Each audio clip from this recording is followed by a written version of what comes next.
వెన్నులు తుంచుకొనవచ్చు, కానీ నీ పొరుగువాని పంట చేని మీద కొడవలి వేయకూడదు. నువ్వు ఆ చేను దగ్గరకు వస్తే నీకు ఆకలి అయితే ఒక వెన్ను తుంచుకొని తినొచ్చు నువ్వు, కానీ కొడవలు పెట్టి మోపులు కోసుకొని వెళ్ళకూడదు. అది దొంగతనం. కొడవలు పెట్టుకొని కోసుకొని పోతే దొంగతనం. ఒకసారి నేను వేరే ఇద్దరు పాస్టర్ గారులు ముగ్గురం కలిసి ఒక సంఘాన్ని దర్శించడానికి వెళ్ళి రిటర్న్లో వస్తూ ఉన్నాం. వస్తుంటే దాదాపుగా మేము వెళ్ళిన ఊరు దగ్గర నుంచి మరలా మేము ఒక సెంటర్కి రావాలంటే, ఏదన్నా ఒక షాపులు ఉండే ప్రాంతానికి రావాలంటే దాదాపుగా 30 కిలోమీటర్లు ప్రయాణం చేయాలి. మేము వెళ్ళిన సంఘంలో అక్కడ కొంత సమస్య వచ్చి దాన్ని పరిష్కరించి వస్తున్నాం మేము. మాకు తెలిసిన వాళ్ళు ఎవరు లేరు అక్కడ, కాబట్టి ఎవరు అక్కడ మాకు ఆహారం పెట్టలా. కరెక్ట్గా 1 గంట అయింది. 1 గంటకు బయలుదేరాం. నేనే బైక్ డ్రైవ్ చేస్తున్నాను, నా వెనక ఇద్దరు కూర్చున్నారు. ఒక పాస్టర్ గారు చనిపోయారు, ఇప్పుడు లేరు. ఆయన పేరు నాగభూషణం, ఆయన చనిపోయారు. రవి గారు, నేను, నాగభూషణం ముగ్గురు వస్తున్నాం.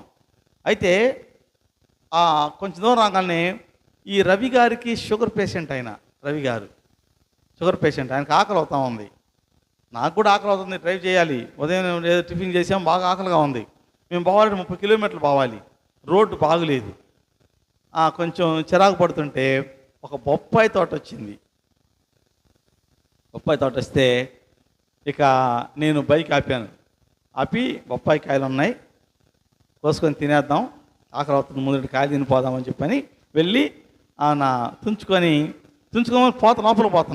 లోపల పోతుంటే వెనకున్న పాస్టర్ గారు చూసి నన్ను, ఇగో వద్దు ఆయన ఉన్నాడు, ఆ తోట ఆయన అంటే మేమనుకున్నాం ఎవరు లేరుని దిగాం.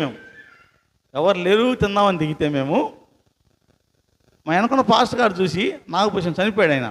ఆయన ఏమన్నాడంటే, పాస్టర్ గారు వద్దు, ఆయన ఉన్నాడు అన్నాడు. నేను చూసి వెనక్కి వస్తున్నా. ఆయన పిలిచి, ఏందయ్యా అంటే, కాయ తిందామని కోసుకుందాం అనుకున్నాము, మీరున్నారు వెళ్తున్నామంటే కోసుకోండి. ఆయన వచ్చి 4 కాయలు కోసి ఇచ్చాడు మాకు. మేము దేనికోసం మేము అమ్ముకోవడానికి కాదు కదా, దోచుకొని పోవడానికి కాదు కదా.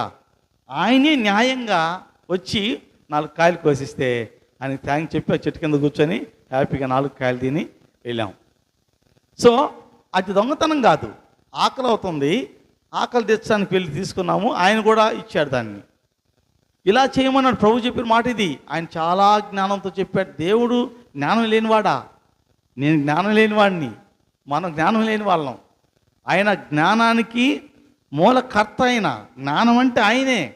ఆయన ఇలా చెప్తాడా? దేవుని వాక్యం